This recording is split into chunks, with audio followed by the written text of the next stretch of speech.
манай Баян жаргалан сум бол нутгийн одоо талаас илүү хувийн засархаг, өв сумуутай. За энэ сум бол өвсний гарт муу байснаас одоо сумынхаа урд хэсэгт малчид маань одоо бөөгнөрөн буугаад дотор нүүдэл хийж байгаа.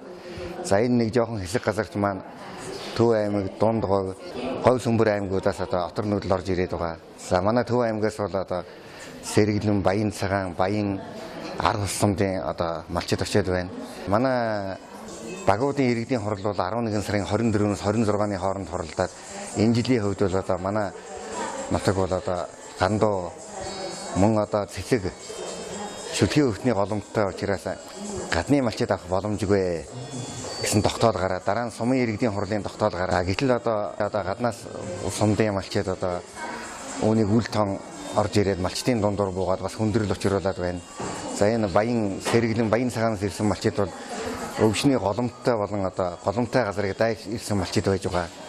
За саяхан хамгийн сүүлийн үеийн мэдээгээр Баян сумаас баруун 25 км-тэй цэцэг өвчний сэжиг илэрлээд гэж байна. Одоо өнөөдөр манай суманд одоо гарлаа гэхэд одоо рүүх газаргүй болоод байж байна. Тэгээд одоо олон гадны мал ирж туурын зод болсны улмаас одоо манай нутгийн малчид бас хүндрэх байдал төлөв орж байна. За бид бол одоо энэ отор нүүдлэр ирсэн малчдад бол ийм шаардлага тавьсан.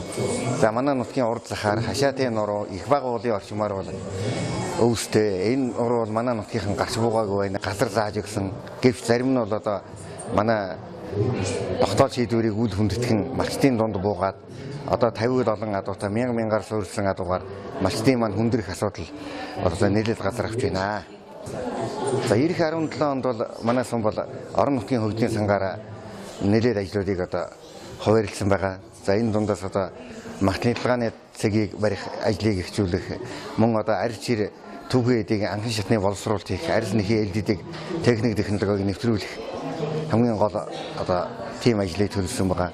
За бусад одоо жижиг асуудлуудыг бол мөнгөө хуваарлаад тавьчихсан сургуулийн уурын зохиог шинжлэгч гэдэг юм уу, номын сангийн халаалтыг шийдэх гэдэг юм уу. Жижиг ажлуудыг бол одоо орон нутгийн хөгжлийн сангаараа шийдвэрлэсэн.